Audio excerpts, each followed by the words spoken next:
My name is Dwayne Rourke, and I was the mall manager at Northgate Shopping Center when Black Friday 2023 became a nightmare. What started as normal holiday crowds turned into a zombie outbreak that trapped me inside with 3,000 shoppers, who were either running for their lives or trying to eat them. I had 12 hours to turn a shopping mall into a fortress, keep survivors alive, and escape before the military arrived to eliminate everyone inside. This is how I survived the first 12 hours of the zombie apocalypse. Before we start the video, let us know what country you are tuning in from in the comment section below. Perhaps we will make a story there. Let's begin. My name is Dwayne Rourke, and for 8 years, I was the regional manager of Northgate Shopping Center in Dayton, Ohio. People used to joke that I knew that mall better than my own house. They were right. Every service tunnel, every emergency protocol, every hiding spot the teenagers thought they had discovered, I knew it all. That knowledge saved my life on November 24th, 2023. Black Friday was always a nightmare, but it paid the bills. We would open at 5 in the morning to crowds that had been camping since midnight. By 6:30, we would have 3,000 people packed into a space designed for half that number. The air would get thick, tempers would flare, and I would spend 12 hours putting out fires. I thought I knew what chaos looked like. I was wrong. Let me tell you about the morning that changed everything. I had arrived at the mall at 4:30 in the morning, same as every Black Friday for the past 8 years. The parking lot was already full of cars and camping chairs, with families huddled around portable heaters waiting for the doors to open. This was normal. This was expected. The anticipation, the energy, the barely controlled excitement of people ready to fight each other over discounted electronics. When we opened the doors at 5, the flood of humanity that poured through those entrances was like every other Black Friday I had managed. Families with their shopping lists, teenagers looking for the latest gadgets, elderly couples moving slowly but determinedly toward their Target stores. Within 90 minutes, every corridor was shoulder to shoulder with deal-hungry customers. The air conditioning could not keep up with the body heat, and that particular scent of desperation that always hung over Black Friday crowds was thicker than usual. I was making my usual rounds, checking in with store managers, monitoring the crowd flow, making sure our security protocols were working. Rita Chun, my head of security, was coordinating with her team through radio communications. Everything was proceeding according to our carefully planned Black Friday operations manual. We had contingencies for crowd control, medical emergencies, theft prevention, and even bomb threats. What we did not have was a contingency for what was about to happen.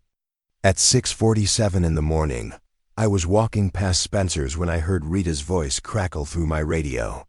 Rita Chun had been head of mall security for 6 years, and she never panicked. Never.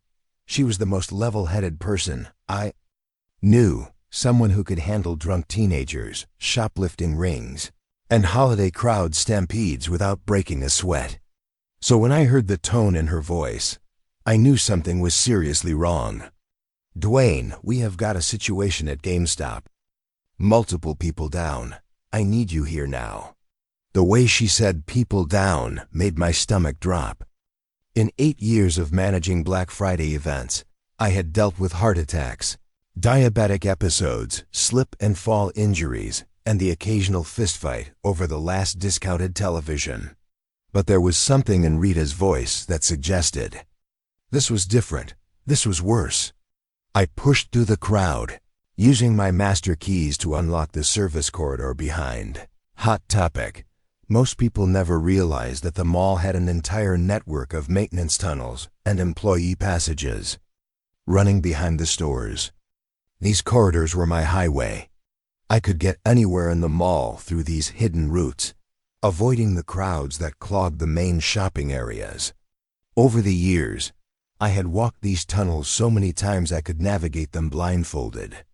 Every door, every junction, every emergency exit was mapped in my mind like a 3-dimensional blueprint. When I emerged near GameStop, I saw the blood first.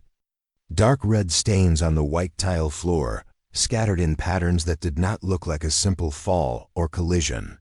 Then I saw Martha Patterson, the sweet elderly woman who managed the cookie stand in the food court, lying on the ground in front of the store, but she was not lying still. She was moving, crawling across the floor with jerky, unnatural movements that made my brain struggle to process what I was seeing. I had known Martha Patterson for 6 years. She baked cookies for the mall's charity events, remembered every employee's birthday, and had never missed a day of work. She was the kind of person who would stop to help a lost child find their parents or give directions to confused tourists. Seeing her crawling across the floor with gray skin and white eyes, my mind refused to accept what I was witnessing. Her movements were wrong in every possible way. She was not crawling like someone who had fallen and was trying to get up. She was not moving like someone in pain or distress. She was crawling with purpose, but that purpose seemed focused on a teenage boy who was pressed against the GameStop window, too terrified to move. The boy could not have been more than 16 years old, wearing a hoodie and carrying a backpack full of Black Friday purchases. He was staring at Martha with absolute terror, and I could see scratch marks on his ankle where his jeans had been torn. I told myself it was a seizure, maybe a diabetic episode or some kind of medical emergency I had not encountered before. I had dealt with medical situations in the mall many times over the years. Heart attacks during Christmas rushes, kids choking in the food court, elderly customers fainting during summer heat waves. This had to be something similar, something explainable, something that would make sense once the paramedics arrived and took control of the situation. But when I got closer, I could see the bite marks on her arms, deep puncture wounds that looked fresh, with dark blood still seeping from the torn flesh. And when she looked up at me, her eyes were completely white, like someone had painted over her pupils with milk. The expression on her face was not human, it was hungry. "Mrs. Patterson," I called out, trying to keep my voice calm and authoritative. "Martha, can you hear me? We are going to get you some help." She turned toward the sound of my voice, but there was no recognition in those white eyes. No awareness that she was looking at someone she had known for years. Instead, she opened her mouth and made a sound that I will never forget. It was not a word or a cry for help. It was a low, rattling moan that seemed to come from somewhere deep in her chest. The teenager pressed against the GameStop window was shaking. "Dude, she bit me," he kept saying. "She just grabbed my leg and bit me." Her teeth felt wrong, like they were too sharp. I tried to pull away, but she would not let go. I grabbed a wet floor sign from a nearby janitor's cart and used it to push Martha away from the boy. She did not react like a person being moved. She did not try to speak or show any sign of pain or confusion. She just kept reaching toward us with those jerky, unnatural movements, making that horrible moaning sound. "Son, we need to get you to the security office," I told the teenager. "You are going to need medical attention for those scratches." But even as I was saying it, I was looking around the area near GameStop and seeing things that did not make sense. There were more blood stains on the floor, leading in different directions. Shopping bags abandoned in middle of walkways. A woman's purse spilled open with its contents scattered across the tiles. And in the distance, I could hear more shouting coming from other parts of the mall. I keyed my radio. "Rita, this is Dwayne. What is your status at GameStop?" "Static," crackled back at me, mixed with what sounded like shouting and confusion. Finally, Rita's voice came through, but she sounded out of breath and stressed. "Dwayne, we have got multiple incidents. Similar symptoms at Spencer's, the jewelry kiosk near Macy's, and the children's play area. I am seeing aggressive behavior, bite marks, and some kind of medical emergency that is spreading. Multiple incidents." That meant this was not just Martha Patterson having a medical episode. This was something bigger, something that was happening in different locations throughout the mall simultaneously. In 8 years of managing Black Friday events, I had never seen anything like this pattern of simultaneous medical emergencies. "Rita, have you been able to contact emergency services?" I asked into the radio. "Lines are jammed," she replied. "Black Friday always overwhelms 911, but this is worse than usual. I am still trying to get through." Black Friday did always create problems for emergency services. Fender benders in the parking lot, heart attacks from people overexerting themselves, the occasional shoplifting arrest that required police response.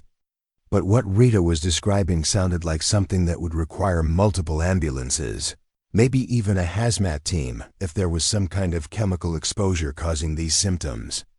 I was still trying to process what I was seeing when Jake Morrison stumbled out of Spencer's. Jake was 24 years old, had been managing the novelty store for 2 years, and was generally a reliable employee. I had had to talk to him about noise complaints from customers who did not appreciate the store's music volume, and there had been some inventory shrinkage issues we had worked through, but he was a good kid who took his job seriously. But the person who came out of Spencer's did not look like Jake Morrison. His skin had the same gray color I had seen on Martha Patterson. His eyes were turning that milky white.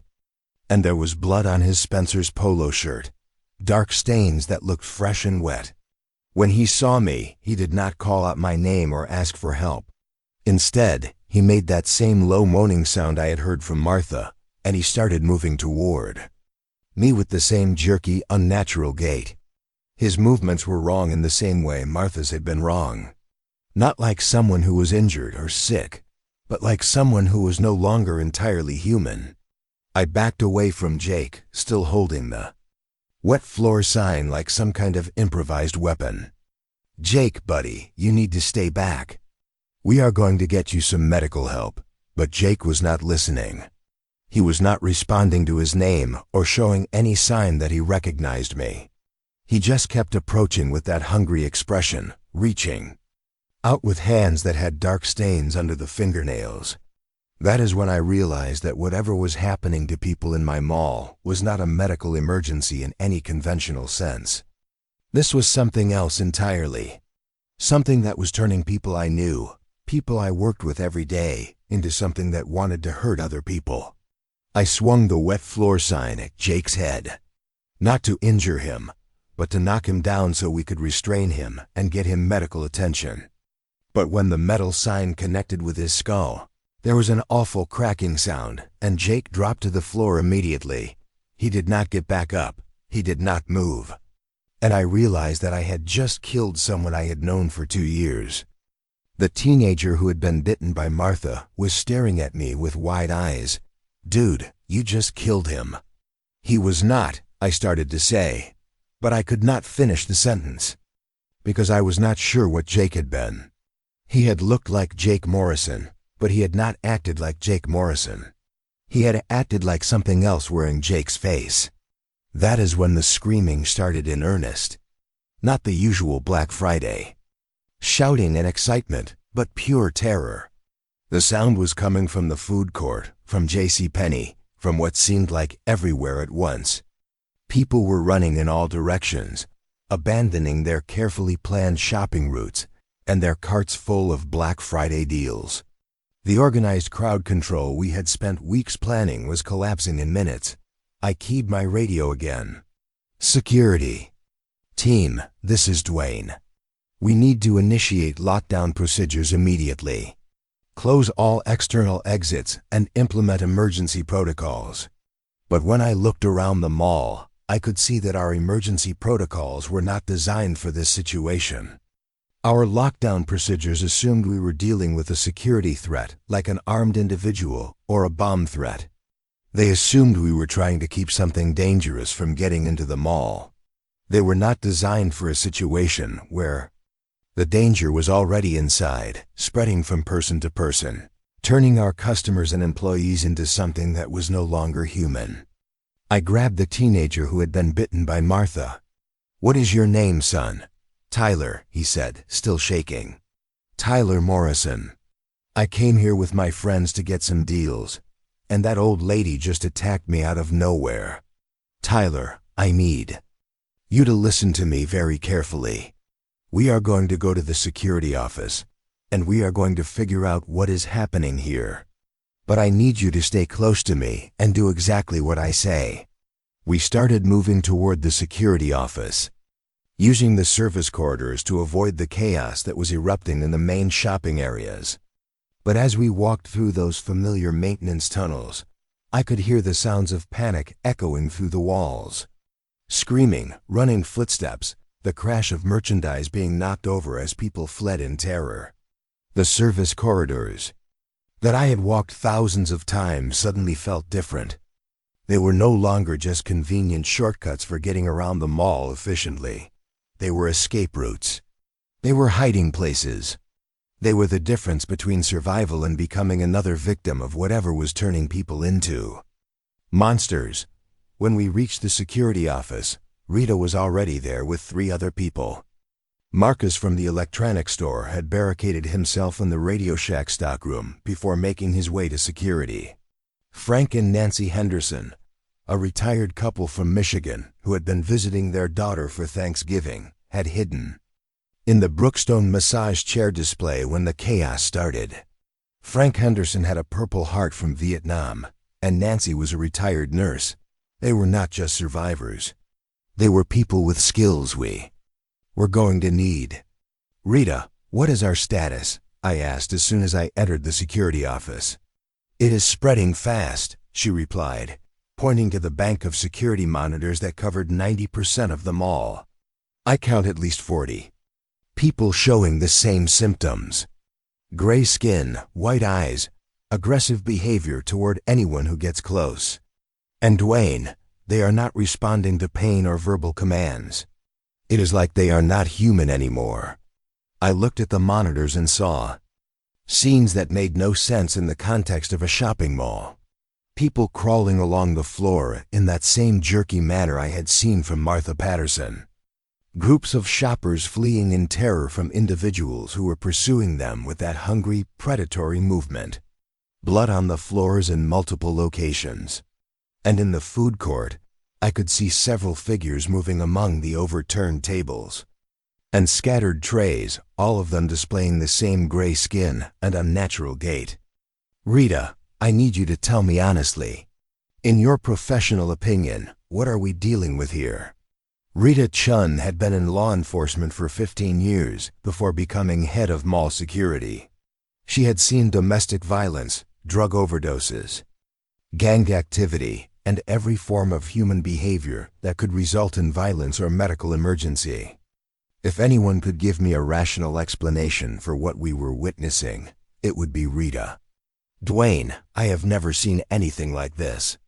The behavior pattern is consistent across all the affected individuals. They show no response to verbal commands, no recognition of people they know, and they seem focused on attacking unaffected individuals. The bite marks and scratches suggest they are using their teeth and fingernails as weapons. And the transformation seems to be spreading from person to person through direct contact. Frank Henderson, the Vietnam veteran, cleared his throat. In the service, we had briefings about biological weapons that could affect human behavior. Nerve agents, hallucinogens, things that could turn enemy soldiers into a liability instead of an asset. This looks like something that could be engineered. Nancy Henderson, his wife, was examining Tyler's ankle where Martha Patterson had bitten him. These puncture wounds are deep, and there is some kind of discoloration around the edges. If this is some kind of infection or toxin, it is spreading through the bloodstream faster than anything I have seen in 40 years of nursing. Marcus, the young man from Radio Shack, was monitoring emergency radio frequencies on equipment he had brought from his store. I am picking up reports from other locations around the city. Similar incidents at the Walmart on Miller Lane, the Target on Woodman Drive, and several shopping centers downtown. This is not just happening here. That information changed everything. If this was happening at multiple locations simultaneously, then it was not a localized incident at our mall. It was not a gas leak or a contaminated food supply or any other explanation that could be contained to our building. This was something much larger. I looked around the security office at the 6 people who had made it to safety. Tyler Morrison, the teenager who had been bitten. Marcus from Radio Shack, who had technical skills and emergency radio equipment. Frank and Nancy Henderson, with military and medical experience. Rita Chun, with law enforcement and security expertise. And myself, with 8 years of intimate knowledge about every aspect of this building. Here is what we know, I said, trying to organize the information into something we could work with. Whatever is happening to people is spreading through direct contact, probably through bites or scratches. It transforms people into something that is no longer rational or human. It is happening at multiple locations, which means it is not contained. To our mall, and it is spreading fast. I paused, looking at each person in the room. Here is what we do not know. How long the transformation takes, whether it can be reversed. How long we have before emergency services or military units arrive to handle the situation. And most importantly, whether we are safer staying in this building or trying to evacuate. Rita was monitoring the security cameras, calling out updates as the situation deteriorated. East Wing is completely compromised. I am seeing at least 20 affected individuals in the JCPenney area. Main concourse has multiple groups of unaffected people trying to reach the exits, but the exits are blocked by affected individuals. I made the decision that would define the next 12 hours of our lives. We are not leaving this building. The exits are compromised, and we do not know what the situation is like outside. This mall has advantages that we will not have anywhere else. We know the layout better than anyone. We have access to supplies, communication equipment, and defensive positions. We are going to turn this place into a fortress. Nancy Henderson was still examining Tyler's bite wound. Dwayne, this young man is showing signs of fever and disorientation. If the transformation follows a predictable timeline, we need to make some decisions about quarantine procedures. Tyler was indeed looking pale and sweating more than the situation warranted. His eyes were having trouble focusing, and he was complaining of a headache that was getting worse by the minute. If he was going to transform into one of those things, we needed to be prepared for that possibility. Tyler, how are you feeling? Right now, I asked him directly. Not good, he admitted. My head is pounding, and I feel really hot. And that bite on my ankle is starting to burn instead of just hurt. I looked at the other survivors in the security office. We had maybe an hour, based on what we had observed, before Tyler either recovered from whatever was affecting him or transformed into something that would try to kill the rest of us. We needed to make a decision about how to handle that situation. We set up a quarantine area in the Barnes & Noble office, I decided. It has a solid door, no windows, and only one entrance. If Tyler transforms, the room will contain him. If he recovers, we welcome him back to the group. It was a compromise that satisfied no one but kept our group together during a critical period. Tyler was scared but agreed to the quarantine. Frank Henderson thought we should take more decisive action immediately. Nancy Henderson wanted to monitor his condition more closely. Rita thought we should focus on securing our perimeter instead of dealing with potential internal threats. But leadership in a crisis means making decisions that keep the group functional, even when those decisions are not popular. As we moved Tyler to the Barnes & Noble office with supplies and a radio for communication, I realized that I was no longer just managing a mall. I was managing a community of survivors in a situation that none of us understood. The security monitors showed us that the situation in the main shopping areas was getting worse by the hour. More people were showing signs of the transformation. The groups of unaffected survivors were getting smaller and more desperate.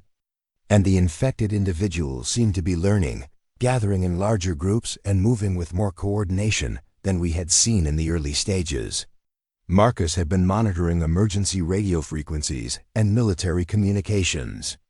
Dwayne, I am picking up references to biological containment protocols and sterilization procedures.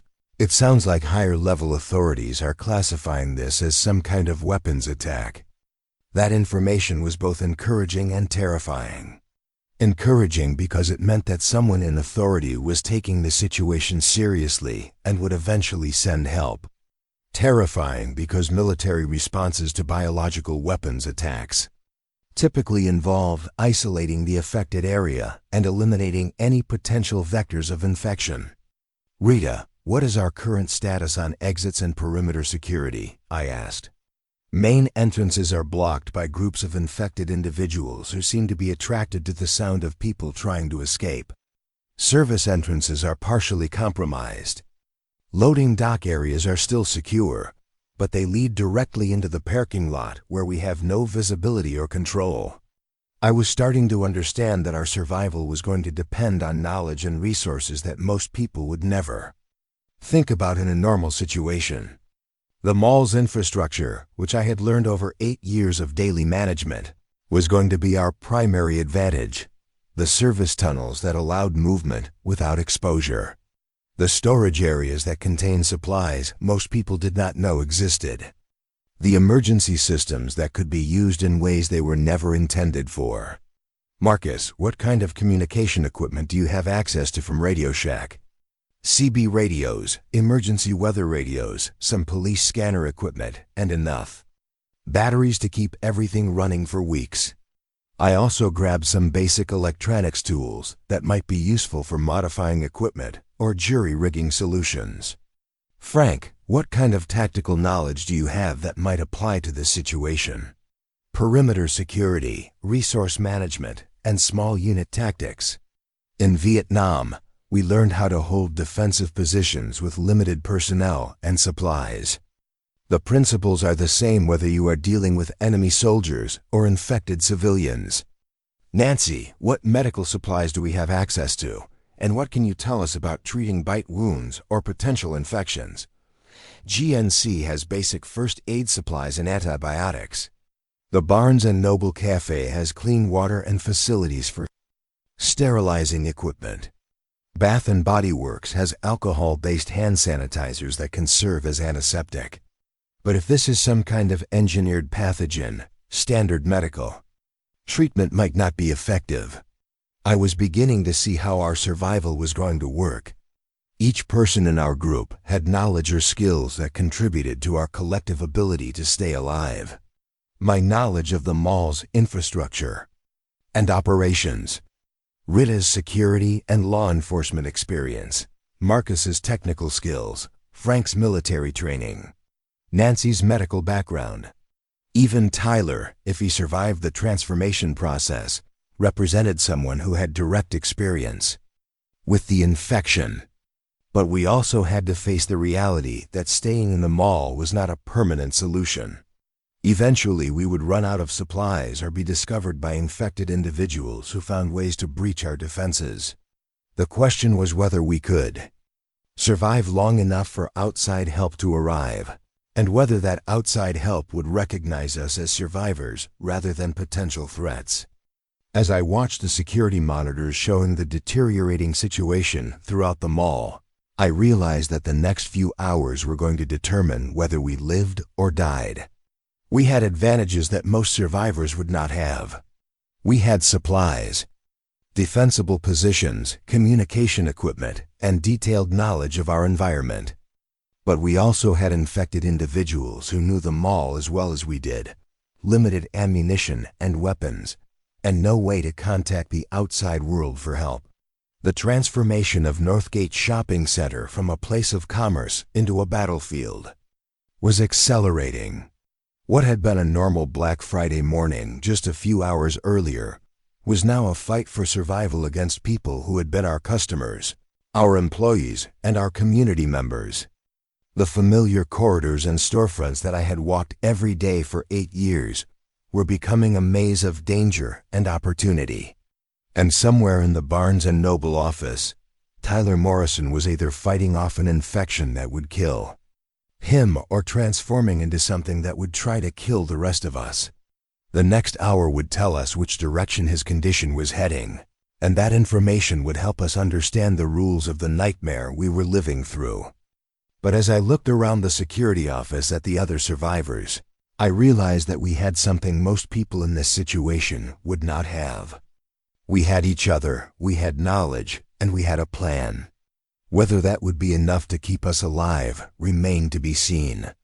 The service corridor behind Hot Topic became my highway to survival, while everyone else was fighting through the main concourses filled with chaos and infected individuals.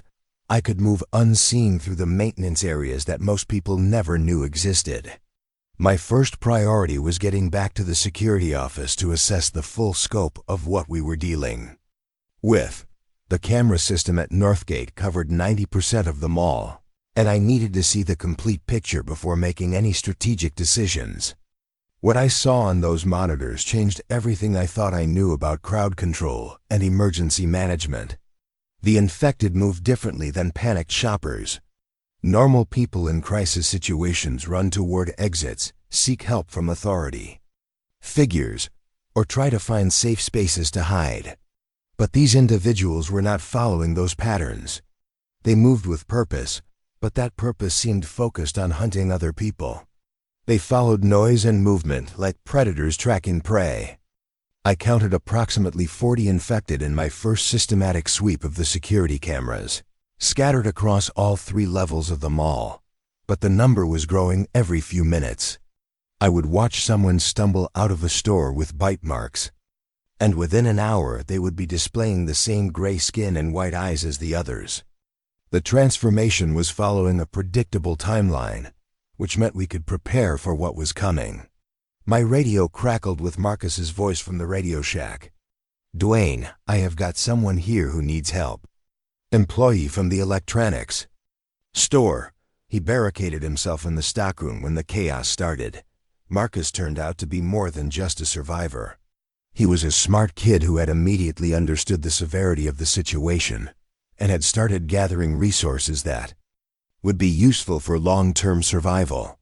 When I found him, he had already collected batteries, radios, basic tools, and anything that could be used as a weapon. He was monitoring emergency frequencies and had heard enough to understand that this was not a localized incident.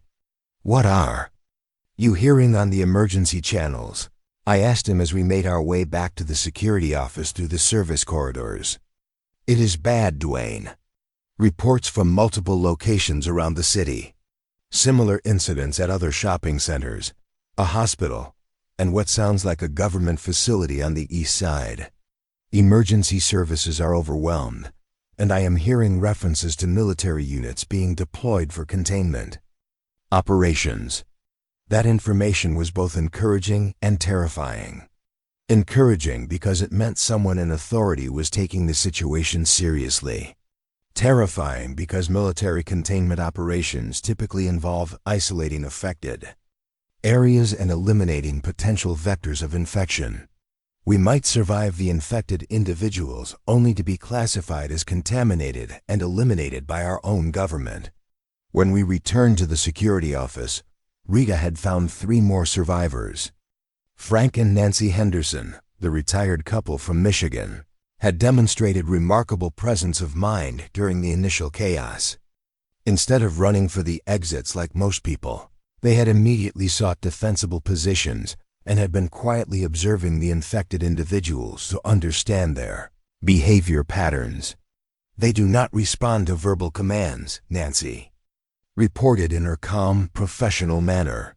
I tried calling out to Martha Patterson when I first saw her, thinking she was having a medical episode. But there was no recognition, no human response. It was like looking at an empty shell wearing a familiar face. Frank Henderson had been making tactical observations that were going to be crucial for our survival. They move slowly, but they do not stop. They do not get tired or distracted the way living people do. And they seem to remember the last place they saw or heard something, even after the stimulus is gone. That suggests some kind of primitive memory function. We also found 3 teenagers who had turned the Spencer's back room into an improvised fortress. Ashley, Brandon, and Kayla had moved heavy merchandise against the door and had armed themselves with replica swords and baseball bats from the sporting goods store. Under normal circumstances, I would have written them up for theft and called their parents. Now, I was impressed by their initiative and practical thinking. "How many people do you think are still alive in the mall?" Ashley asked me directly. She was probably 17 years old, but she was asking the kind of strategic questions that most adults would not think to ask. "Based on what I can see on the security cameras, maybe 50 to 60 unaffected individuals scattered throughout the building. But that number is decreasing every hour as people either escape, get killed, or get infected. I made the decision to consolidate our survivors in the security office and the adjacent administrative areas. These spaces had several advantages that would be crucial for long-term survival. Reinforced doors that were designed to resist break in attempts, multiple exit routes through the service corridor system, communication equipment that could monitor both internal and external radio traffic, and most importantly, visual coverage of the entire mall through the security camera network. But I also knew that the security office was not a permanent solution. It was designed to handle shoplifters and disorderly customers, not a siege situation, involving infected individuals who had no regard for their own safety. We needed to think bigger and more strategically about how to use the mall's resources for survival. "Rita, I need you to help me map out defensible positions throughout the mall. Places where we can establish supply caches, safe rooms, and fallback positions if our primary location gets compromised." "Already started," she replied, pointing to a hand-drawn map she had been working on. "The Barnes & Noble office for quarantine situations. The furniture store for sleeping areas with actual beds and privacy. The Radio Shack for communication equipment. Dick's Sporting Goods for weapons and outdoor gear." I was starting to see how our survival strategy was going to work. Instead of trying to hold one position against overwhelming odds, we would use the mall's infrastructure to create a network of interconnected safe zones. The service corridors would allow us to move between these areas without exposure to infected individuals in the main shopping areas. "Marcus, what kind of long-term communication capabilities do we have?" "CB radios with a range of about 20 miles under ideal conditions. Emergency weather radios that can receive government broadcasts. Police scanner equipment that can monitor law enforcement and military frequencies. And enough batteries to keep everything running for weeks if we are careful about power management." The teenagers had been exploring the mall's retail resources and had made discoveries that were going to be crucial for our survival. Dick's Sporting Goods was not just a source of weapons and camping equipment. It had freeze-dried food, water, purification tablets, cold weather gear, and basic medical supplies. The Barnes & Noble Cafe had commercial coffee makers, industrial refrigeration, and enough non-perishable food to feed our group for weeks. But it was Frank Henderson who made the observation that changed our entire approach to survival in the mall. "This building was not designed just for retail," he told me as we were planning our resource distribution. "Look at the construction. Reinforced concrete, multiple ventilation systems, emergency power capabilities.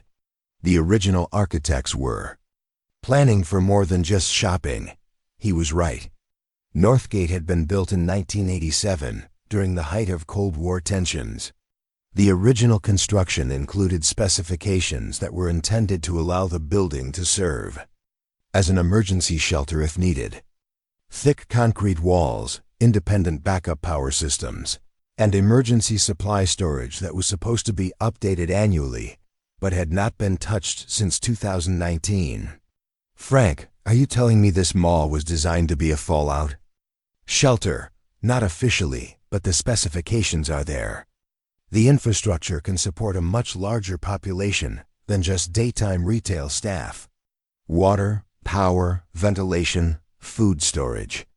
If we can figure out how to access and control those systems, we could survive here for months. That revelation changed our entire strategic thinking. We were not just hiding in a shopping mall waiting for rescue. We were occupying a facility that had been accidentally designed as a fortress. The service tunnels that I used for daily management were actually strategic corridors for moving personnel and supplies.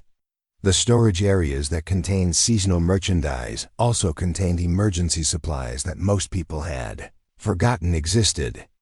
I realized that my 8 years of learning every detail about the mall's infrastructure was not just helpful for our current situation. It was the primary reason we had a chance of long-term survival. Every security protocol, every emergency procedure, every maintenance routine that I had mastered was now a tactical advantage that could keep us alive. But we also had to face the reality that knowledge without resources would not be enough. We needed to secure weapons, food, medical supplies, and defensive materials before the situation deteriorated further. More importantly, we needed to do it while there were still infected individuals scattered throughout the mall rather than organized into larger groups. Rita, I want you to take Ashley and Brandon on a supply run to Dick's Sporting Goods. Weapons first, then camping gear, and emergency food. Use the service corridors and avoid any contact with infected individuals. If you encounter resistance, retreat immediately and we will find another approach.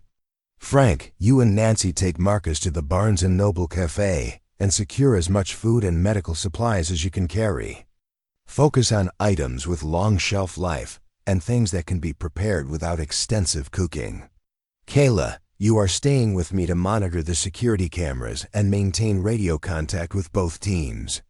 If we see any changes in infected behavior or movement patterns, we need to be able to warn our people immediately. I was learning that leadership in a survival situation required balancing immediate needs against long-term planning. We needed weapons and supplies right now, but we also needed to avoid actions that would compromise our future security. Every supply run was a risk that could result in losing team members. Every area we cleared of resources might attract infected individuals who would then know about our activities. The supply runs were more successful than I had expected. Dick's Sporting Goods was a treasure trove of survival equipment. Baseball bats, camping axes, hiking knives, and even a few crossbows that would allow us to eliminate infected individuals. Quietly, sleeping bags, portable stoves, water filtration systems, and enough freeze-dried food to feed our group for weeks. But it was the discovery in the Barnes & Noble Cafe that really changed our situation. Nancy Henderson, with her medical background, had found a first aid station that was much more comprehensive than the basic supplies I had known about. Antibiotics, pain medications, surgical supplies, and even some equipment for treating serious injuries. "Dwayne, there is something else," Nancy told me when the supply teams returned. The cafe's storage area connects to a larger warehouse space that I do not think most people know about. Industrial food storage, commercial kitchen equipment, and what looks like emergency supplies that have been there for years. I knew about the warehouse space, but I had never considered it from a survival perspective. It was where we stored seasonal decorations, maintenance equipment, and supplies for special events. But Nancy was right. It also contained emergency supplies that had been placed there during the original construction and never removed. "Frank, what kind of defensive improvements can we make to our current positions?" The service corridors are our biggest advantage, but they are also a vulnerability if infected individuals figure out how to access them. We need to create choke points and barricades that can stop them from reaching our safe areas. The furniture store has everything we need for building barriers, and the hardware store has tools and materials for reinforcement. I was starting to understand that our survival was going to depend on treating the mall like a military installation rather than a retail space. Defensive positions, supply lines, communication networks, and strategic planning.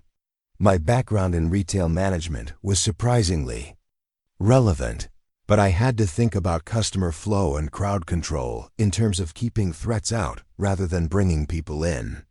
The radio traffic that Marcus was monitoring was getting more concerning by the hour.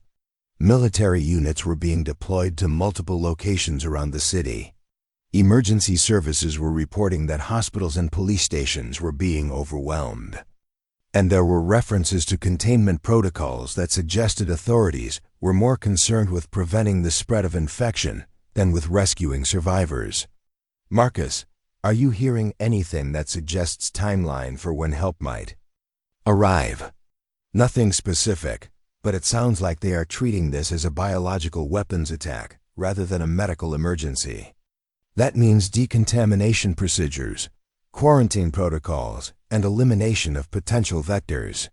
Dwayne, I do not think they are planning to rescue anyone who has been exposed. That information forced us to confront a reality that none of us wanted to acknowledge. We might not be waiting for rescue. We might be planning for indefinite survival in a world where the government considered us as dangerous as the infected individuals we were hiding from. Tyler Morrison had been in quarantine for almost 2 hours, and his condition was getting worse. The fever was higher, he was becoming disoriented, and the bite wound on his ankle was showing signs of serious infection. Nancy had been monitoring his condition through radio contact, and her professional assessment was not encouraging. He is showing all the preliminary signs we observed in others before the transformation. Elevated temperature, confusion, aggressive responses to questions. If the pattern holds, he has maybe 30 more minutes before the change becomes irreversible. I had to make a decision that would establish precedent for how we handled future infections. Do we try to help Tyler fight off whatever was affecting him, potentially exposing ourselves to infection? Do we isolate him permanently, essentially condemning him to death or transformation? Or do we take more decisive action to protect the group? Nancy, in your medical opinion, is there anything we can do to stop or reverse the transformation process? Not with the resources we have available. This is not a conventional infection that responds to antibiotics or standard medical treatment. It appears to be some kind of engineered pathogen that fundamentally alters brain chemistry and behavior. I decided that we would maintain the quarantine until Tyler either recovered or completed the transformation. It was not a decision based on medical science or tactical considerations. It was a decision based on the hope that we could find a way to save people who got infected without compromising the survival of the group. But I also knew that we needed to prepare for the possibility that Tyler would transform and potentially escape from the Barnes and Noble office. The door was solid, but it was not designed to contain someone who had no regard for their own safety and unlimited time to work on breaking through. Rita, what modifications can we make to the quarantine area to ensure containment? Additional barricades using furniture from the store. Reinforcement of the door frame using materials from the hardware store. And a backup plan for eliminating the threat if containment fails. The security cameras were showing us that the infected individuals in the main shopping areas were starting to display new behaviors that we had not observed earlier. They were gathering in larger groups. They were moving with more coordination. And they seemed to be learning from their interactions with the environment. Frank, are you seeing what I am seeing on the monitors? They are adapting. In Vietnam, we learned that even primitive enemies could develop new tactics based on experience. These things might not be intelligent in a human sense, but they are learning to be more effective hunters. That observation was terrifying because it suggested that our advantages were temporary. The service corridors that allowed us to move safely might not remain secret if the infected individuals learned to look for alternative routes. The defensive positions that protected us now might become traps if they figured out how to coordinate attacks. I realized that we needed to accelerate our timeline for securing resources and establishing defensive positions. Every hour we waited was an hour that the infected individuals had to learn about our activities and develop counter-strategies. We could not afford to be methodical and careful if that meant giving our enemies time to become more dangerous. Everyone, we need to complete our supply runs and defensive preparations within the next 2 hours. After that, we go into full defensive mode and avoid any activities that might reveal our positions or capabilities. The next phase of our survival was going to require us to disappear into the mall's infrastructure and become invisible to both infected individuals and any outside authorities who might classify us as threats. We had the knowledge, resources, and strategic positions to make that work. But we also had to accept that we were essentially going underground in our own community, hiding from people who had been our neighbors and customers just a few hours earlier. As I watched the security monitors showing the continued deterioration of the situation throughout the mall, I understood that we were no longer just trying to survive until help arrived. We were trying to build a sustainable community in a world that no longer recognized the difference between survivors and threats. The mall that had been my workplace for 8 years was becoming our permanent home, and the skills I had developed for managing retail operations were becoming the foundation for managing a post-apocalyptic society. The radio traffic was getting worse by the hour.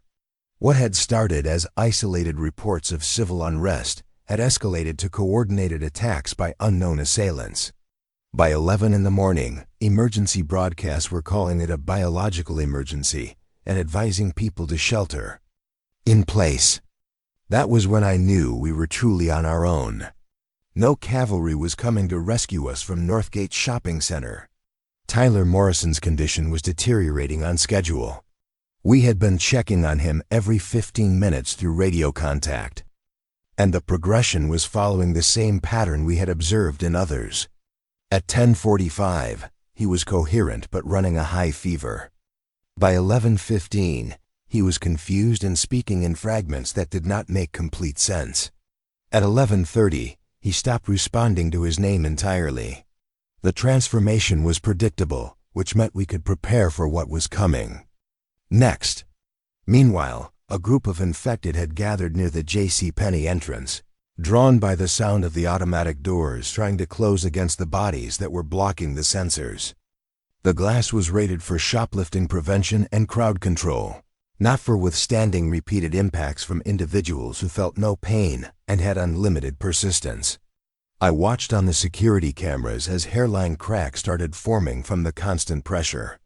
Frank Henderson made an observation that changed how I was thinking about our situation. "Dwayne, these things are not just wandering randomly. They are responding to patterns. The doors, the escalators, the sounds from the PA system.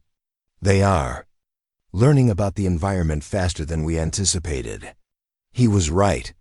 The infected individuals were displaying behaviors that suggested some kind of primitive problem-solving ability. They had figured out that the automatic doors made noise when people approached. They had learned that the escalators led to different levels where they might find prey.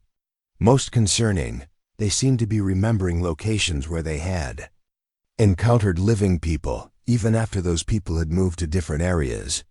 At 11:47 exactly, Tyler completed his transformation. We could hear him through the Barnes & Noble office door, but the sounds he was making were no longer recognizably human. The low moaning that had become universal among the infected, combined with the sound of him trying to break through the barricades we had constructed.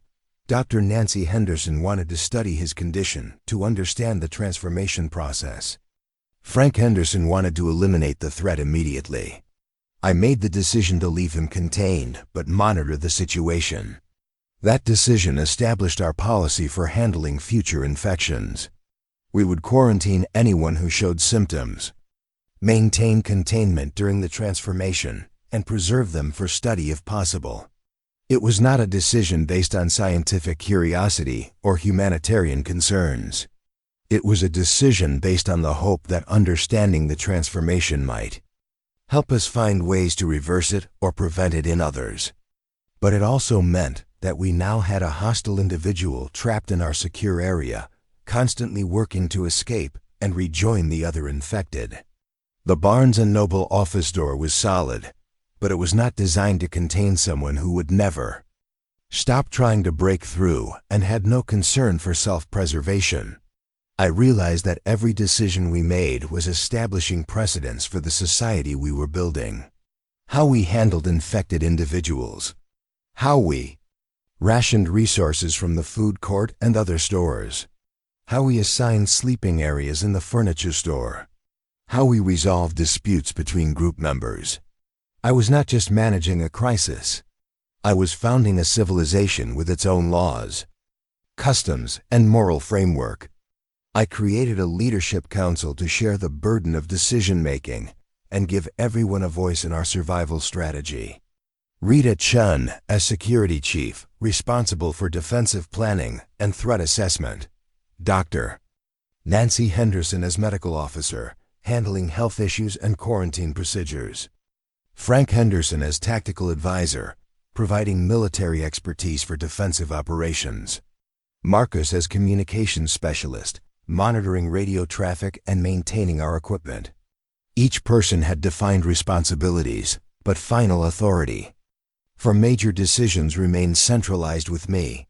The supply runs had been more successful than I had hoped. Dick's Sporting Goods alone had enough camping equipment to outfit a small army.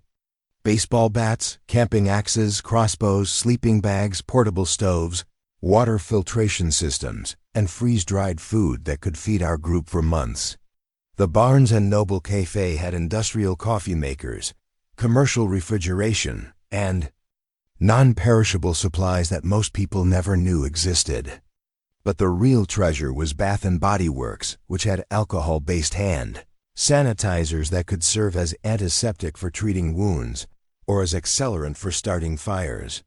Victoria's Secret, despite having limited practical supplies, had a back room with a reinforced door that could serve as an additional safe room. Even Spencer's, where Jake Morrison had been transformed, contained camping gear and survival supplies that the teenagers had appropriated for our defense. I was learning to think about the mall's retail inventory as strategic resources rather than merchandise. Every store contained materials that could be repurposed for survival. Kitchen knives from Williams-Sonoma became weapons. Clothing racks from department stores became spear shafts. Exercise equipment from the sporting goods store became materials for building barricades and defensive positions. At 12:23 in the afternoon, our first major crisis occurred. The JCPenney entrance finally gave way under constant pressure from infected individuals. Not catastrophically, just a few cracks that allowed a small number of them to squeeze through the opening. But a trickle becomes a flood, and within minutes we had 15 infected wandering through the department store. Rita immediately led a containment effort using furniture and display cases to seal off JCPenney from the main mall. The plan was sound. Isolate the infected in one section while maintaining access to the rest of our resources. It should have worked perfectly. What we had not accounted for was the interconnected nature of the mall's design and the learning capacity of our enemies.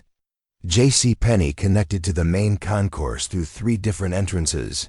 When we blocked 2 of them, the infected found the third. By 12:45, they were in the central shopping area, and our carefully planned defensive perimeter had been breached. The infected were no longer contained to isolated sections of the mall.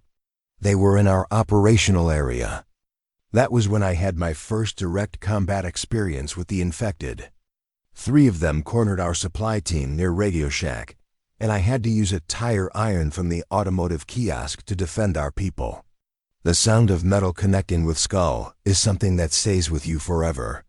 So is the realization that the person you just killed used to work at the bookstore and had helped you find birthday presents for your nephew.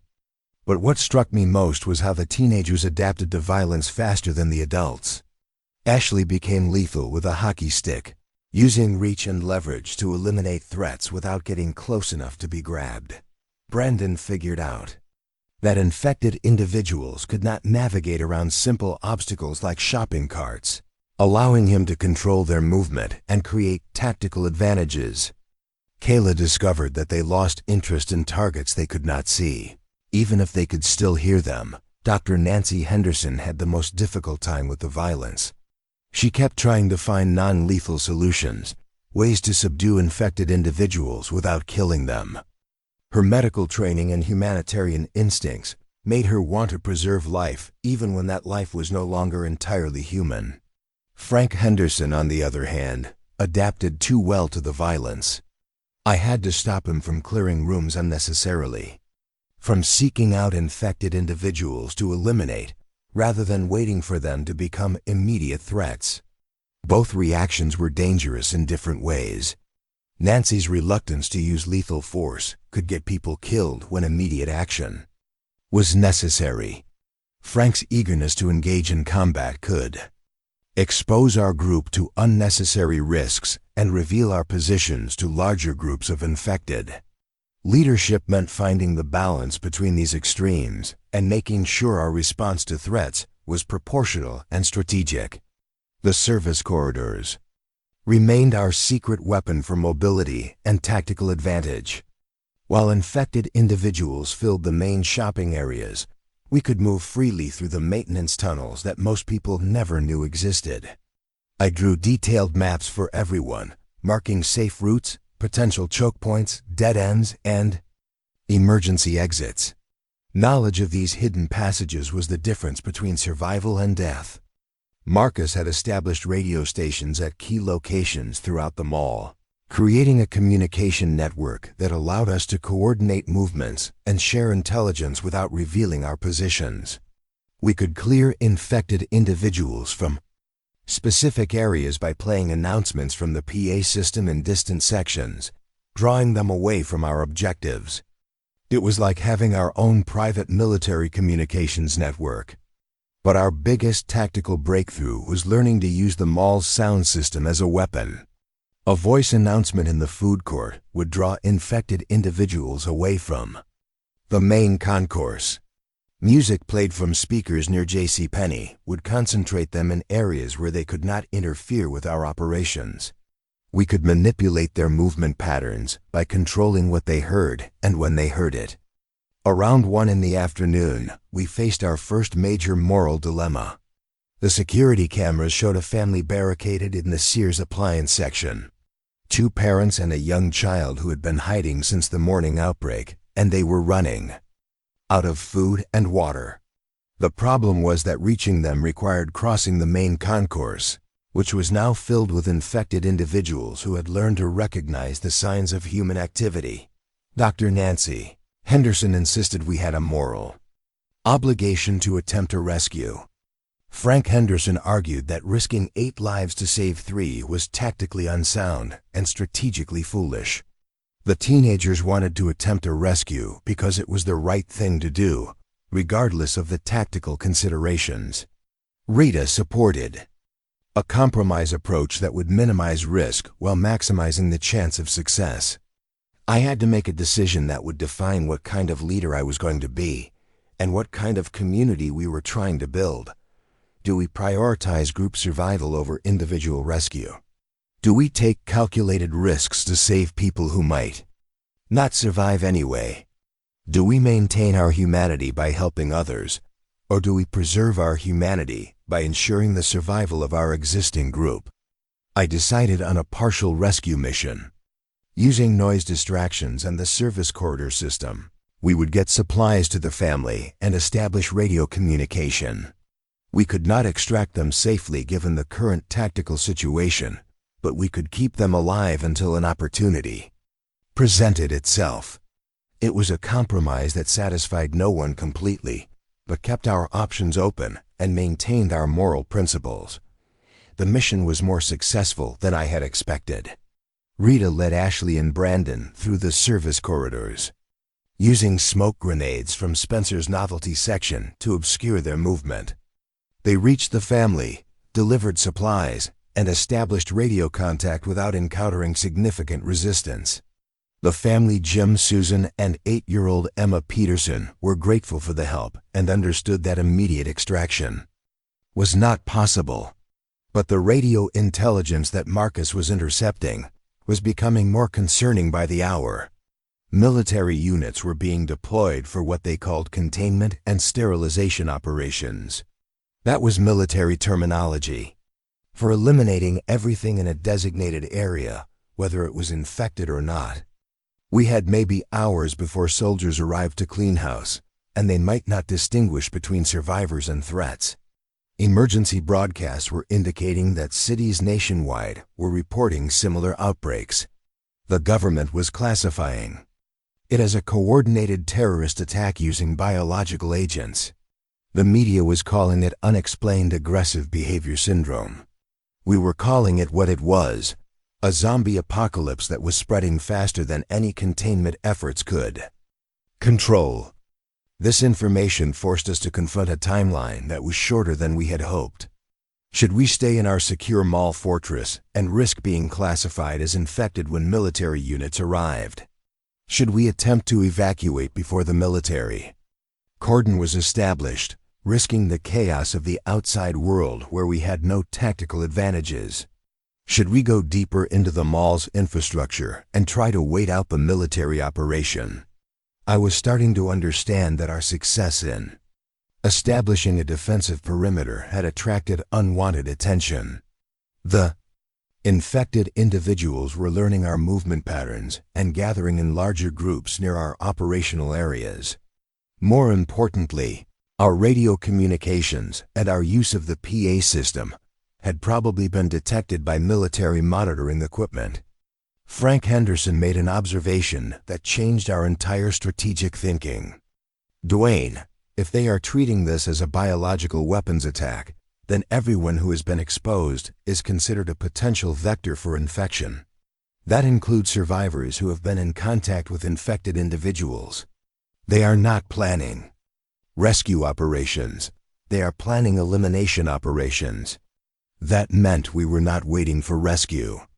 We were waiting for extermination by our own government, which considered us as dangerous as the infected individuals we had been fighting. Our survival was no longer about lasting until help arrived. Our survival was about remaining hidden until the immediate threat passed and we could establish contact with authorities who might be willing to distinguish between survivors and infected. The security cameras were showing us that infected individuals throughout the mall were displaying new coordination behaviors that we had not observed earlier. They were moving in larger groups. They were responding to each other's activities in ways that suggested some kind of communication or shared awareness. Most concerning, they were gathering near areas where we had been active, as if they were learning to predict our behavior patterns. Rita, are you seeing what I am seeing? On the monitors, they are not just wandering randomly anymore. They are learning, Dwayne. Learning our schedules, our routes, our defensive positions.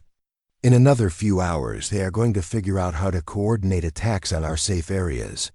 I realized that we needed to accelerate our preparations for going completely underground. The sub-basement level that Marcus had discovered during his exploration of the mall's blueprints was looking more attractive as a long-term survival option. It was isolated from the main mall areas, had independent ventilation and power systems, and contained emergency supplies that had been placed there during the original construction. But accessing the sub-basement required moving through areas that were now controlled by infected individuals who had learned to watch for human activity. It would be our most dangerous operation yet, and failure would mean losing everything we had built during our first day of survival. The family in Sears was reporting increased pressure from infected individuals who had discovered their hiding place. Jim Peterson was describing the sounds of zombies testing their barricades and trying to find ways into the appliance section. We had maybe an hour before their defenses failed completely, and we still had no safe way to extract them. I was facing the possibility that we might have to abandon people we had promised to help. Not because we did not want to save them, but because attempting a rescue might compromise the survival of our entire group. It was the kind of decision that no one should have to make, but leadership in a crisis means, accepting responsibility for choices that have no good options. Dr. Nancy Henderson was monitoring Tyler's condition in quarantine and reporting that his transformation was complete. He had become identical to the other infected individuals we had observed. No recognition of familiar voices, no response to his name, no human behavior patterns. Whatever process had transformed him had erased everything that had made him Tyler Morrison and replaced it with something that existed only to hunt and infect other people. Nancy, in your medical opinion, is there any possibility of reversing the transformation? Based on what I have observed, the changes appear to be permanent and irreversible. The transformation affects brain chemistry, motor function, and behavioral patterns in ways that are consistent with severe neurological damage. Even if we could develop a treatment, the person who emerged would not be the same individual who was infected. That information was devastating because it meant that everyone who had been transformed was permanently lost. There was no hope of saving people like Tyler or Martha Patterson or Jake Morrison. They were gone, and what remained was something that wore their faces but contained none of their humanity. As I prepared our group for the next phase of our survival, I understood that we were not just hiding from infected individuals and military units. We were hiding from the reality that the world we had known was gone forever, and we were going to have to build something new from the ruins of what remained.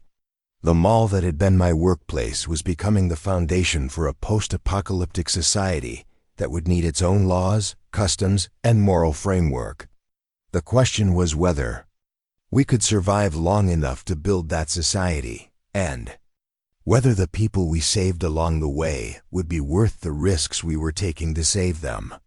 At 1:45 in the afternoon, Marcus intercepted military communications that changed everything we thought we knew about our situation. Code. Names like Operation Clean Sweep and phrases like complete sterilization of infected zones were not references to rescue operations. They were talking about elimination protocols that would target everyone inside designated contamination areas, regardless of whether they were infected or not. We had maybe 4 hours before military units arrived to sanitize the area. That meant everyone inside Northgate Shopping Center, infected or survivor, was considered a contamination risk that needed to be eliminated. We had survived the zombie outbreak only to face extermination by our own government. The people who were supposed to protect us had classified us as threats that needed to be destroyed. The group immediately split on our response strategy. Dr. Nancy Henderson and the teenagers wanted to evacuate immediately, believing we could reach safety outside the containment zone before military units established their perimeter. Frank, Henderson and Marcus wanted to go deeper into the mall's infrastructure, betting that we could outlast the military operation by hiding in areas they would not think to search.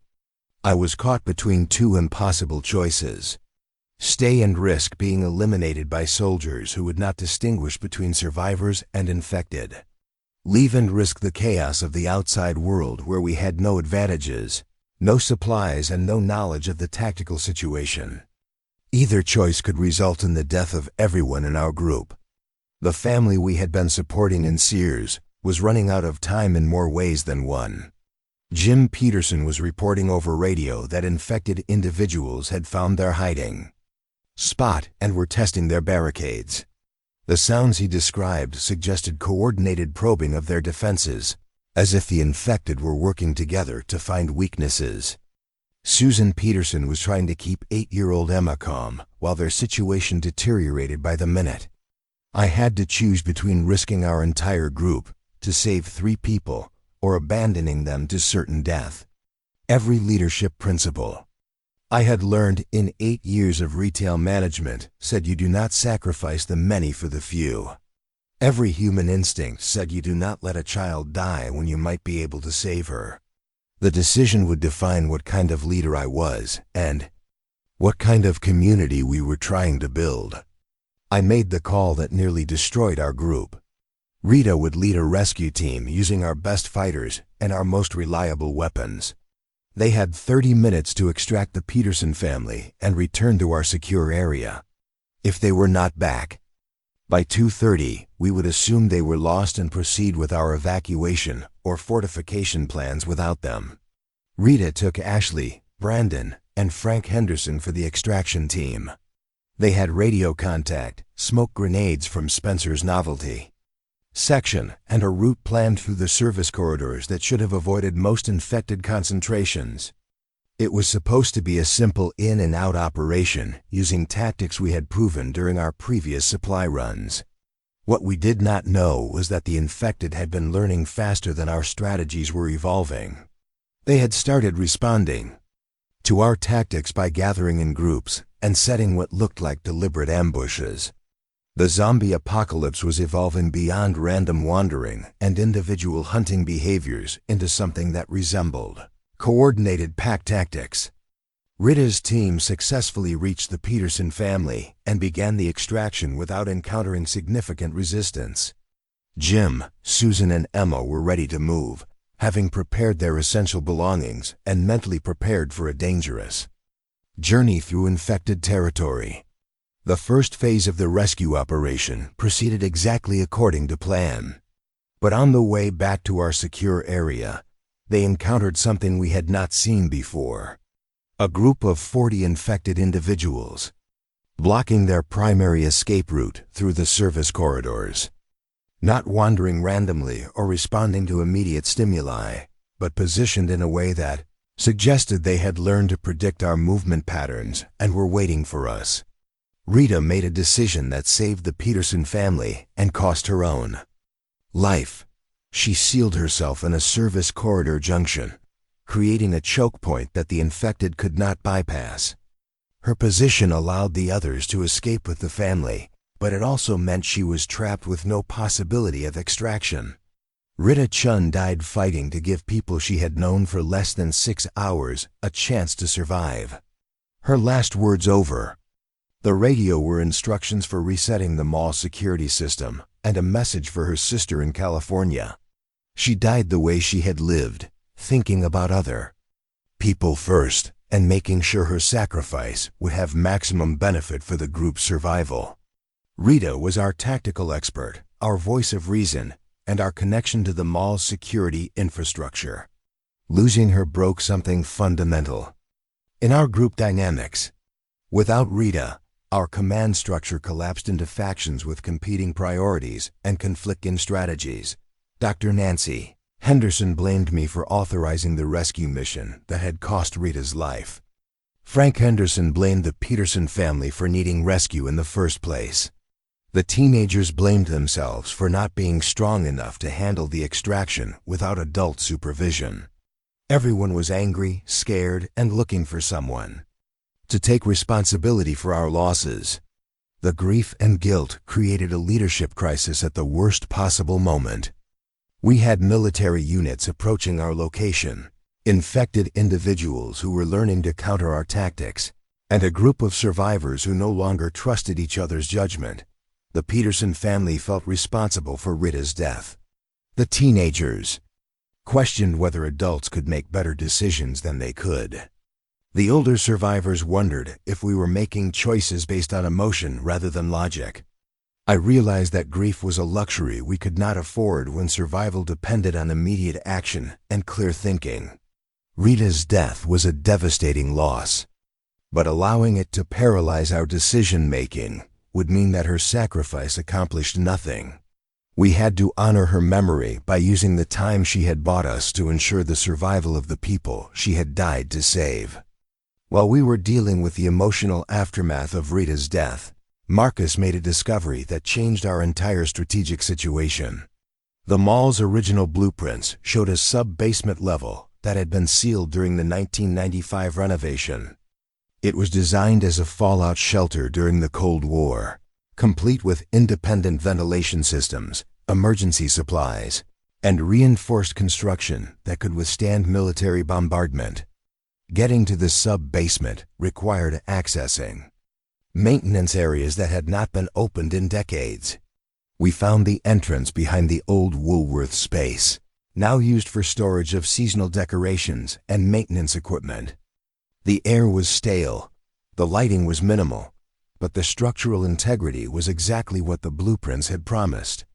The sub-basement was like a time capsule from 1987. Emergency rations with expiration dates from the Reagan administration. Medical supplies that were decades old, but still sealed and sterile. Communication equipment that looked like museum pieces but still functioned. Most importantly, it had enough space to house 50 people comfortably and enough stored supplies to sustain a large group for months. It was designed to survive nuclear war. It might be able to survive a military sterilization operation that was focused on eliminating surface-level threats. The sub-basement offered us something we had not had since the outbreak began, a place where we could disappear completely and wait for the immediate danger to pass. At 3:30 in the afternoon, we heard helicopters circling the mall and saw military vehicles surrounding the building through our security cameras. Loudspeakers began broadcasting evacuation orders that gave anyone inside 30 minutes to exit through designated checkpoints or be classified as infected and eliminated. The tone was not negotiational. It was a final warning before military action commenced. Through the security cameras, we watched the so-called evacuation process. People who emerged from the mall were immediately separated, decontaminated, and loaded into unmarked vehicles that looked more like prisoner transport than medical evacuation. Some of the people being processed were clearly survivors who showed no signs of infection. Others were obviously infected and should have been eliminated immediately. But everyone was being treated the same way. I realized that the military was not trying to rescue survivors or distinguish between infected and uninfected individuals. They were implementing a blanket elimination protocol that treated everyone who had been inside the contamination zone as a potential threat. The evacuation process was designed to gather people in one location for easier processing, not to provide genuine safety or medical treatment. At 4 o'clock exactly, military units entered the mall through multiple access points simultaneously. They were not checking for survivors or attempting rescue operations. They were systematically eliminating everything that moved, human or otherwise. The sounds of automatic weapons fire and explosive charges echoed through the building as they cleared each section. Half our group decided to take their chances with the military evacuation, despite what we had observed. Dr. Nancy Henderson led them to the main entrance, believing that her medical credentials and professional status would allow military personnel to recognize her as a legitimate survivor rather than a contamination threat. I never saw any of them again, and I have no way of knowing whether they survived the evacuation process. 7 of us made it to the sub-basement before the military sealed the mall entrances. Myself, Marcus, Frank Henderson, Ashley Kayla, and the Peterson family that Rita had died to save. We sealed the entrance behind us using debris and emergency supplies, then prepared to wait out what we hoped would be a temporary military operation.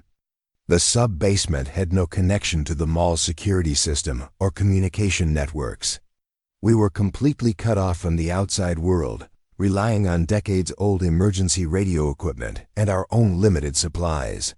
We could hear explosions and gunfire above us as military units systematically cleared the mall, but we had no idea what was happening or how long the operation would continue. 7 people in an underground bunker created psychological pressures that none of us had anticipated. Jim Peterson was struggling with survivor's guilt, convinced that his family was responsible for Rita's death and the separation of our group. Susan Peterson was worried that 8-year-old Emma was traumatized beyond recovery by everything she had witnessed. Frank Henderson was second-guessing every tactical decision we had made since the outbreak began. Emma Peterson became everyone's priority in a way that had not been possible when we were focused on immediate survival. She was 8 years old and had watched her world end in a single day. She had seen people transform into monsters, witnessed violence that no child should experience, and was now trapped underground with adults who were struggling with their own psychological trauma. Keeping Emma psychologically stable became more important than rationing food or monitoring radio frequencies. We created games and stories that helped her process what had happened without being overwhelmed by the horror of it. We established routines that gave her a sense of normalcy and control in a situation where adults felt helpless and confused. The sub-basement's emergency supplies were designed for long-term survival during a nuclear war, which meant they were intended to sustain a population for months or even years. We had enough food, water, and medical supplies to outlast any reasonable military operation. But we also had no way of knowing when it would be safe to return to the surface, or what we would find when we did. Using the old emergency communication equipment, Marcus managed to intercept fragments of military radio traffic that revealed information about our situation that fundamentally changed our understanding of what was happening. The zombie outbreak was not a random occurrence or a terrorist attack using biological weapons.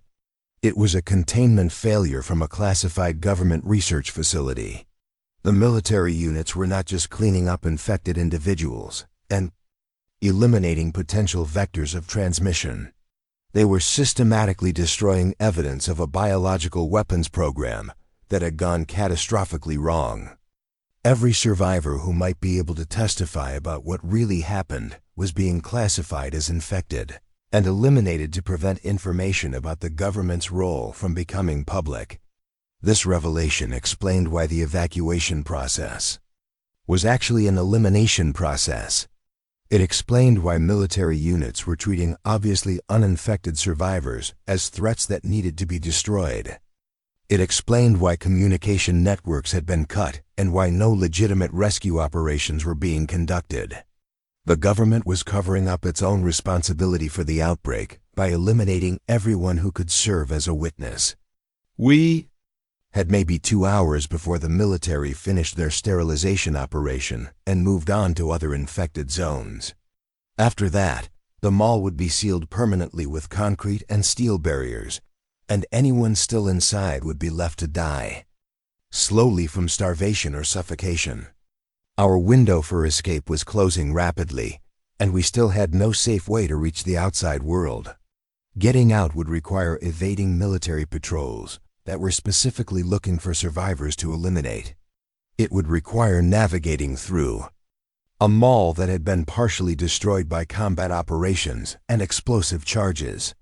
Most difficult, it would require reaching safety outside a government containment zone that was probably surrounded by checkpoints and monitoring equipment. Frank Henderson had been studying the sub-basement's construction plans and emergency protocols. Dwayne, there might be a way out that the military does not know about. The original construction included connection to the city's storm drainage system for emergency evacuation during civil defense scenarios. The drainage tunnel connection was behind 30 years of construction materials, security barriers, and deliberate concealment. Marcus would have to figure out how to break through reinforced concrete using tools that were designed for 1980s emergency scenarios. It was dangerous, loud, and would probably attract attention from military units if they were still conducting operations above us. But it was our only option for escape that did not involve surrendering to military personnel who had demonstrated that they were eliminating survivors rather than rescuing them. The storm drainage system might connect to areas outside the military containment zone, allowing us to emerge in locations where we could seek help from civilian authorities who were not part of the cover-up operation. Emma Peterson was terrified by the idea of crawling through dark, flooded tunnels to reach an uncertain destination. She had been brave throughout the zombie outbreak and the military assault, but this broke her psychological resilience. She refused to leave the sub-basement, clinging to her parents and crying whenever we discussed the escape plan. Jim and Susan Peterson faced an impossible choice: stay in the bunker with their daughter and hope the military did not discover our hiding place, or force a traumatized child through a dangerous escape route that might kill them all. They could not abandon Emma, but they also could not stay underground indefinitely with limited supplies and no hope of rescue. I made the decision that we would all go together, carrying Emma if necessary, and that we would succeed because failure would mean death for everyone in our group. It was not a decision based on tactical analysis or risk assessment. It was a decision based on the belief that our survival depended on staying together and supporting each other through whatever challenges we faced. The tunnel system that Marcus discovered was a maze of interconnected passages that had been modified multiple times over the decades. Some sections were large enough for adults to walk upright. Others required crawling through spaces that were barely wider than our shoulders. All of it was filled with debris, standing water, and the accumulated waste of a major city's drainage system. As we prepared for what might be our final escape attempt, I realized that everything we had learned during our 12 hours in the mall had been preparation for this moment. The knowledge of infrastructure systems, the experience with coordinated movement through confined spaces, the ability to make life or death decisions under extreme pressure. Our survival had always been leading to this point, when we would either escape to freedom or die trying to reach it. We had 7 people with vastly different skills and backgrounds, decades-old emergency supplies, and intimate knowledge of a building that was currently occupied by military forces trying to eliminate us.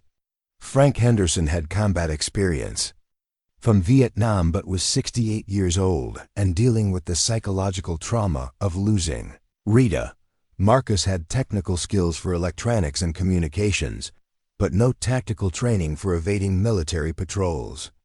The Peterson family had survival instincts honed by 12 hours of horror, but they also had 8-year-old Emma to protect. The mall above us had become a war zone during the military sterilization operation, using the old PA system connections. From the sub-basement, we could hear systematic explosions as military units cleared each section with demolition charges. Radio chatter indicated they were eliminating remaining contacts, which was military terminology for killing anyone they found alive. The occasional bursts of automatic weapons fire suggested they were encountering both infected individuals and survivors who had tried to hide. Our escape route analysis showed that the original mall blueprints included service tunnels connecting to the city's storm drainage system. The tunnels had been built in 1987 but sealed during the 1995 expansion when the mall owners decided they did not want potential security vulnerabilities. If we could find and reopen that connection, we might be able to escape without encountering military patrols that controlled all surface exits. Marcus faced a technical challenge that would determine whether we lived or died. The drainage tunnel connection was behind 30 years of construction materials, security barriers, and deliberate concealment designed to prevent unauthorized access. He had to figure out how to break through reinforced concrete using tools designed for 1980s emergency scenarios. The emergency oxygen tanks could serve as pneumatic tools. Heating elements from old communications equipment could function as cutting torches, and structural materials from the bunker itself could provide leverage points. It was dangerous work. That would be loud enough to attract attention if military units were still conducting operations directly above us. It was also our only option that did not involve surrendering to soldiers who had demonstrated they were eliminating survivors rather than rescuing them. Every blow of the improvised tools might be heard by military personnel who would then investigate the source of the noise. After 2 hours of careful demolition work, we broke through to a storm drainage tunnel that was supposed to connect to the city's underground infrastructure. The tunnel was partially flooded with standing water that reflected our flashlight beams, pitch black beyond the range of our emergency lighting, and filled with debris from decades of municipal neglect. But it was a way out of the mall that bypassed all military checkpoints and surveillance equipment. Emma Peterson's psychological breakdown became our most serious immediate challenge. An 8-year-old child who had survived zombies and military attacks was now being asked to crawl through a dark, flooded tunnel with no guarantee that we would reach safety. Emma had been remarkably brave throughout the entire outbreak, but this final escape attempt broke her emotional resilience completely.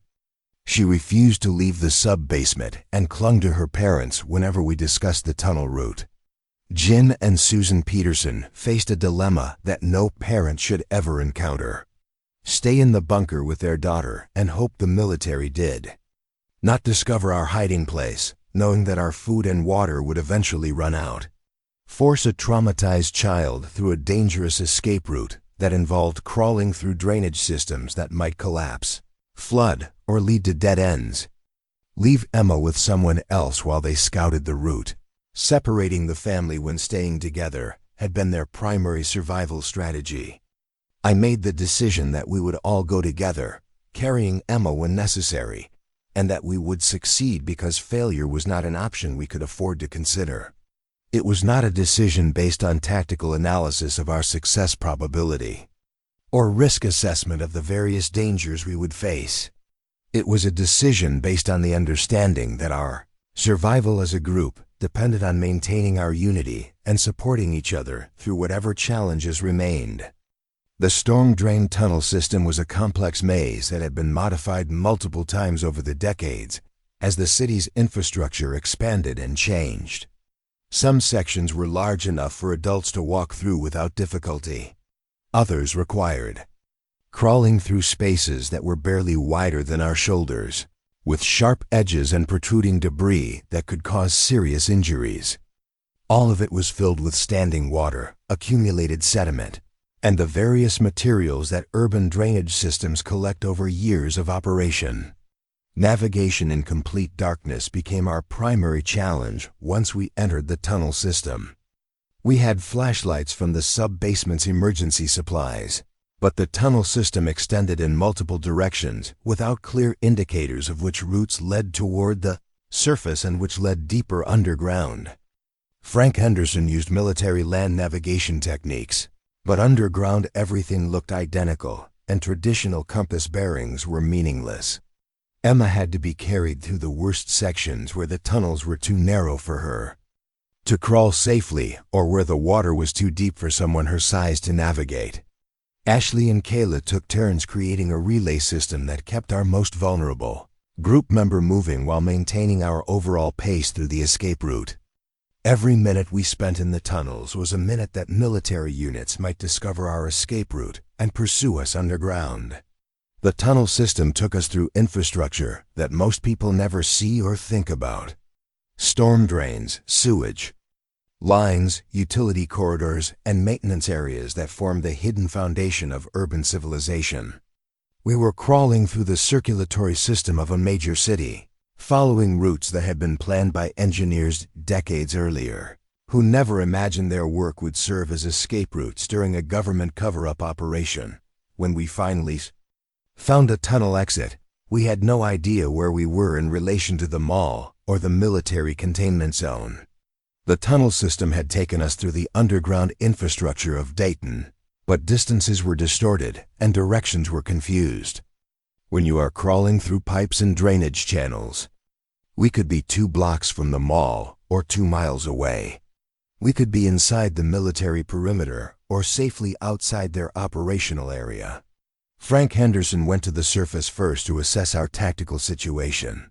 We emerged in a residential neighborhood that appeared to be under martial law, with military checkpoints on major roads and helicopter patrols overhead. Houses were abandoned. Cars were left in driveways with doors open, and military vehicles patrolled empty streets with soldiers who looked ready to shoot anyone they encountered. The neighborhood was a ghost town that had been evacuated during the military containment operation. This was not just a mall sterilization. This was a citywide lockdown that treated entire residential areas as contamination zones. The government was not just covering up the outbreak at Northgate Shopping Center. They were eliminating evidence across a much larger geographic area. Getting from the storm drain to genuine safety required crossing 2 miles of territory under Military occupation. We had no identification documents that would satisfy military checkpoints, no way to prove we were not infected, and a group composition that included a traumatized child and adults who looked exactly like the kind of people. Soldiers might shoot first and question later. Any contact with military personnel would probably result in our immediate elimination. What we discovered was that the neighborhood was not as empty as it appeared from street level. Civilians were hiding in their homes, helping each other evade military patrols, and creating an informal network for people trying to escape the containment zone. The residents had figured out patrol schedules, safe routes between houses, and communication methods that avoided military monitoring equipment. Mrs. Elena Rodriguez, who lived 4 blocks from our emergence point, had been monitoring radio, traffic, and helping survivors reach areas outside the military containment zone. She had a route planned through backyards and drainage ditches that avoided known checkpoint locations and patrol patterns. Her house had become an unofficial safe house for people trying to escape what the government was calling a biological contamination zone. Mrs. Rodriguez explained that the military operation was much larger than we had realized. Multiple shopping centers, hospitals, and government facilities were being sterilized simultaneously. Thousands of people were being evacuated and processed through decontamination facilities that no one ever seemed to leave. The official story was that a terrorist organization had released biological weapons in coordinated attacks across the region. But Mrs. Rodriguez had been listening to emergency radio frequencies and monitoring civilian communications networks. She knew that many of the reported attack sites were actually government research facilities or locations with connections to classified military programs. The biological weapons attack was a cover story for containing the results of government experiments that had gone catastrophically wrong. Her information confirmed what Marcus had intercepted in the sub-basement. This was not a terrorist attack using biological weapons. This was a government cover-up operation designed to eliminate evidence of illegal biological weapons research that had resulted in the zombie outbreak. Everyone who could serve as a witness to what really happened was being systematically eliminated, under the pretense of preventing the spread of infection. The final sprint to safety required moving through residential areas, where military patrols were searching house to house for anyone who had not reported for mandatory evacuation. We had to time our movements to avoid helicopters with thermal imaging equipment, cross open areas during brief windows when patrols were in other sectors, and trust people we had never met to provide shelter and guidance. Ashley and Kayla, the teenagers who had survived the mall outbreak, demonstrated remarkable adaptability during the escape process. They figured out how to move silently through unfamiliar terrain, how to communicate using hand signals that would not attract attention, and how to help Emma Peterson stay calm during the most dangerous parts of our journey. Their experience surviving in the mall had taught them skills that were directly applicable to evading military patrols. Marcus used his technical knowledge to monitor military radio frequencies and predict patrol movements based on their communication patterns. Frank Henderson applied military tactics from his Vietnam experience to plan routes that used natural concealment and minimized exposure to observation. Jim and Susan Peterson focused entirely on keeping Emma moving and psychologically stable during a journey that would have been terrifying for most adults. At 6:47 in the evening, exactly 12 hours after the outbreak began at Northgate Shopping Center, we crossed the county line into an area that had not been designated as a contamination zone. We were 7 people who had survived. Zombies, military elimination protocols, underground tunnels, and a government cover-up operation.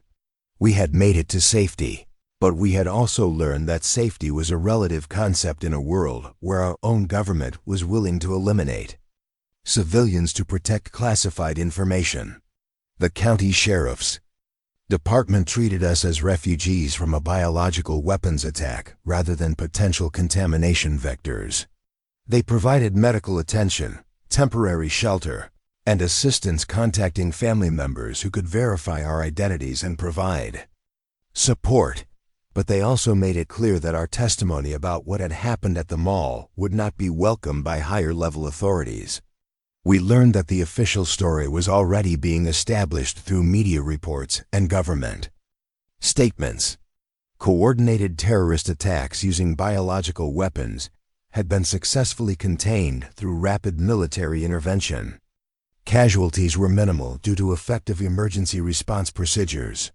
The affected areas were being decontaminated and would be reopened once safety could be guaranteed.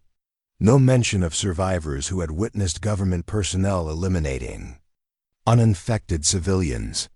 No reference to the cover-up of illegal biological weapons research. No acknowledgement that the zombie outbreak had been caused by containment failures at classified government facilities. The truth about what happened at Northgate Shopping Center was being erased as completely as the physical evidence had been destroyed. Emma Peterson required extensive psychological counseling to process the trauma she had experienced, but she eventually recovered enough to return to something resembling a normal childhood. Jim and Susan Peterson relocated to another state and never spoke publicly about their experience during the outbreak.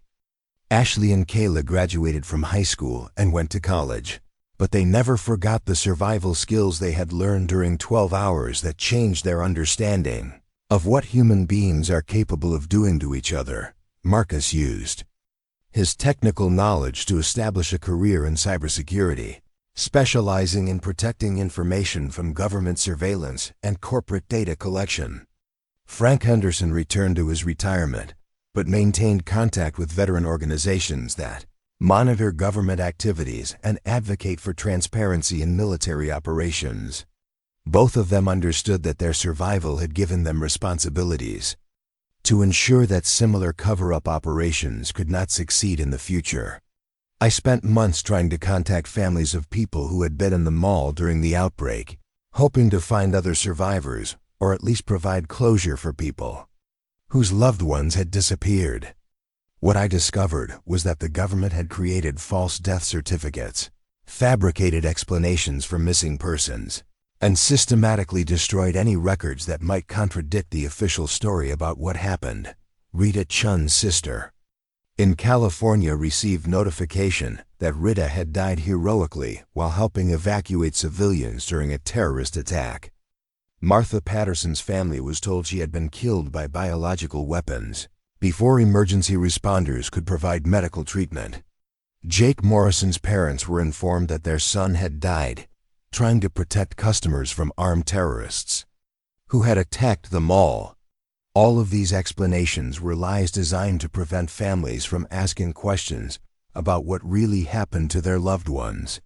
The people who died at Northgate Shopping Center were heroes who had tried to help others during an impossible situation. But their heroism was being used to support a false narrative that protected the government officials responsible for creating the crisis in the first place. The mall itself was demolished 6 months after the outbreak, with the official explanation being that the building had been too severely damaged during the terrorist attack to be safely repaired. The site was converted into a memorial park dedicated to the victims of biological terrorism, with plaques honoring the brave first responders who had contained the attack and prevented its spread to other areas. I visit that memorial park sometimes, looking at the plaques that commemorate people who never existed, and events that never happened the way the government claims they did. The real heroes like Rita Chun, who died saving a family she had known for 6 hours, are not mentioned. The real victims like Tyler Morrison, who was transformed into something inhuman through no fault of his own, are forgotten. But I also know that 7 people survived 12 hours that should have killed us all. We survived because we had knowledge, resources, and most importantly, each other.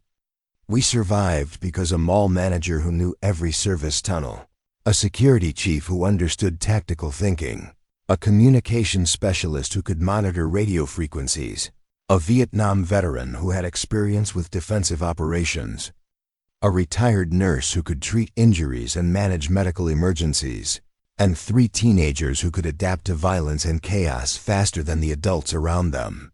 We survived because we treated survival as a group effort, rather than individual competition. We made decisions based on keeping everyone alive rather than maximizing the safety of any single person. We took risks to help people who needed rescue, even when those risks threatened our own security. We maintained our humanity in a situation that was designed to destroy everything human about us. The world we returned to was not the world we had left 12 hours earlier. It was a world where government agencies could eliminate civilians and call it biological containment, where media organizations would report false stories without investigating the truth behind official statements, where families could lose loved ones and never learn what really happened to them. But it was also a world where 7 people had proven that ordinary individuals could survive extraordinary circumstances through cooperation, knowledge, and mutual support, where a shopping mall could become a fortress and a community center for people who had never met before the crisis began, where the skills needed for retail management could be adapted for leading a post-apocalyptic survivor group. If you are watching this video, it means you believe that people deserve to know the truth about what happened at Northgate Shopping Center on November 24th, 2023. It means you understand that survival in crisis situations depends on preparation, knowledge, and the willingness to help others, even when helping them creates risks for yourself. The zombie outbreak lasted 12 hours, but the cover-up has lasted much longer. The people who died deserve to be remembered for who they really were, rather than the fictional versions created by government press releases. The survivors deserve to have their experiences acknowledged rather than denied by authorities who want to pretend that their own mistakes never happened. Most importantly, everyone deserves to know that survival is possible even in situations that seem hopeless, if you have the right knowledge, the right resources, and the right people working together toward a common goal.